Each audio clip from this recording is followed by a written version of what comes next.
Hi guys, Iron Cameraman here. Agreed that the full version of episode 73 leaves a double feeling. On the one hand, we've all been waiting for the moment when survivors would appear in the series, and it's very cool that the series is moving forward with the plot. But on the other hand, it's getting sad that an entire era where only Skibidi Toilets and agents were involved in the confrontation is coming to an end. This was especially evident after the introduction of Astro Toilets and Secret Agent's famous speech in episode 70, as well as the death of Scientist. And now there are more and more hints of G-Man's death as well. At least in episode 74, there will be another battle involving him. And that, as you can imagine, will further reduce the likelihood of an entire race of Skibidi Toilets surviving. But is this really where it's going? And is Skibidi Toilet series going to drift further and further away from its origins? It's not as simple as it seems, friends. I set out to figure it out, and in today's video, I was prompted to do so by a scene involving the appearance of live people. That's where the answer to today's question lies. So, in the process of searching for answers, I had to completely rethink every detail in the show, revisiting it from a different angle and under a completely different pretext. Today, I'm going to try to explain where these people came from in that lab, what they were trying to do there, and why Secret Agent is the main villain and threat to them. To understand all this, you need to completely review the series, but today I did it for you, and I will try to tell you everything I learned as detailed and clear as possible. Well, before I start, I'll ask you to put like and, of course, subscribe to the channel, because 77% of viewers watch my theories without subscribing. So let's fix it, because the more active subscribers there are, the faster and better I will make content for you. Anyways, here we go. Even though I have already analyzed this point with people, let's quickly go through the details for those who have not watched my analysis, so that you can more easily understand my conclusions. So you can see that all of these people were trying to survive as best they could. Most likely by running into this room, they just wanted to fight off Skibidi Toilets and survive, since they have no supplies of provisions and shelter and are on alert as if they just ran in and prepared to attack. There are 2 military with good training, 1 police, and apparently either a scientist who picked up a weapon or a civilian survivor who joined them along the way. There are also unarmed people, 4 of them. These are most likely scientists, as they are wearing white coats. We can notice that the people are wearing headphones against Skibidi Toilet hypnosis, which is transmitted through song, but one of the scientists doesn't have them, which means he is infected. It's also hinted at by his smile at the end of the episode. But how did they end up so close to Skibidi Toilets? Up until episode 73, we had seen either dead people or a secret agent, which, as you remember from my theory and concept, is a real person. Just because we only saw dead or infected people doesn't mean they are all dead. You can think of tons of movies, real-life examples of people who even in the most horrible conditions survived and came back to life. And the way I see it, something similar is going to happen here. Humans just can't disappear completely, that's our nature. So I think there are even whole camps, maybe even bases, where people live and survive. We've found out that humans can't completely die, which is slowly being proven by the series itself. Therefore, there is a huge possibility that there are not 15-30 people left on the entire planet, but much more. There is even a possibility that there are huge bases with survivors. There may be skeptics about this, but before you throw tomatoes at me, listen. We see that these people clearly have good equipment, especially the soldiers in the middle. It's unlikely they would have found a bazooka, assault rifles with ammunition, and military gear just on the floor. You can see that the military clearly seem to have come from some base just to rescue these scientists. But why rescue the scientists, and from whom? The answer here is simple. We've seen the corpses of the scientists in the Alpha Hills lab, from which we can infer that the Skibidi Toilets kept these people to experiment or help them improve. However, after the scientists learned how to make prosthetics, Skibidi Toilets didn't need them. So they started infecting them, and some were fed to dangerous Skibidi Toilets. We saw the bodies in episode 69 in a sector of very unstable Skibidi Toilets. So the human bases decided to rescue scientists from various labs, including Alpha Hills, who are being held captive by Skibidi Toilets. This theory is further proven by this detail.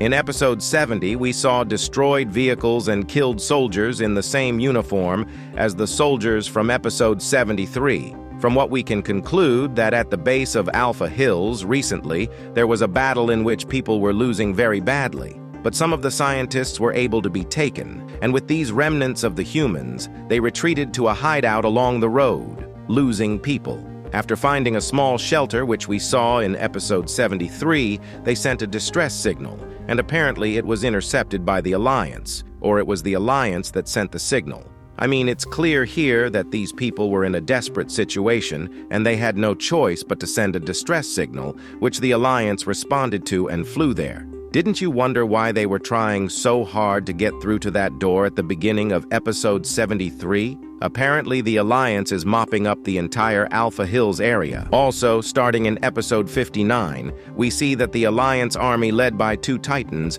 went on a deliberate offensive. And this leads me to believe that the Alliance received this signal much earlier than we think. If the Alliance received the coordinates in episode 59 and moved towards the lab, creating improvements for the agents. Then, in episode 67, Scientist himself came out to confront the Titans, knowing that the Alliance had received a distress signal and did not let the agents get inside. However, TV Man Titan 2.0, who came to the rescue, turned the tide of battle and allowed the agents to get inside the lab to find those who sent the signal while the rest of the squad searched for the sender of the signal. Plunger and his squad followed the Scientist. So 2 episodes later, the Alliance finds the source of the signal. The agents find the people in the last part of the Alpha Hills lab and rescue them. However, there's another interesting detail here. When Camerawoman entered the room with the humans, they first opened fire on her, but then stopped and asked her if she was an ally of theirs.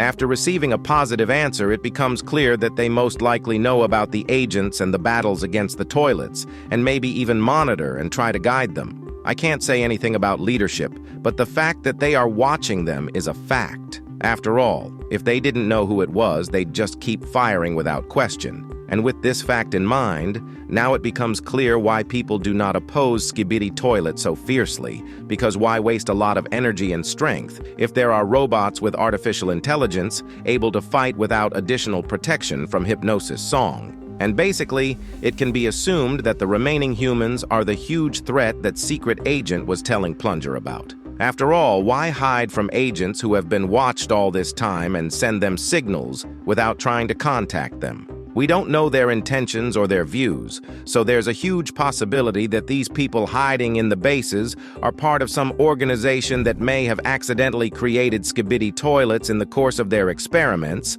and then hired Secret Agent and the scientists we saw in Camerawoman's memories. You may find such a concept strange, but what follows will make it clearer why I have come to this conclusion. After all, what are we essentially witnessing throughout the series? It's that Dafuk is killing agents he doesn't want, watching every move the Alliance makes, transferring technology to, and communicating with the Skibidi Toilet. From this, we can infer that the Secret Agent is some sort of third party in the conflict between robots, Skibidi, and humans. Recalling my old theory that I believe Dafuk is an artificial intelligence that has long been non-human. You can tell that from his abilities. Hence, it is likely that he is replicating that Dafuk who was formerly human, so there is a possibility that that human, Dafuk, made an AI based on him that will continue his work. Why Dafuk did this is not yet clear. We can only assume that there was some kind of disaster that caused Dafuk to know he was going to die, so he uploaded his personality into the AI. This AI has the function of saving the world by any means necessary, so it acts as it sees fit. This is why he is an enemy to humans, since this AI has been given the task of saving the world. Perhaps humans are part of the threat that could ruin the world, I mean in terms of ecology. That's why Dafuk wants to turn agents against humans in the future, and that's why he doesn't like Camerawoman remembering herself when she was human. But we can also assume that the Secret Agent's AI doesn't consider them a threat, but rather a nuisance that prevents him from carrying out his plan. Let's imagine that Dafuk was a member of this organization, but after his idea of turning humans into robots was not supported, he left there and decided to embark on the experiment himself.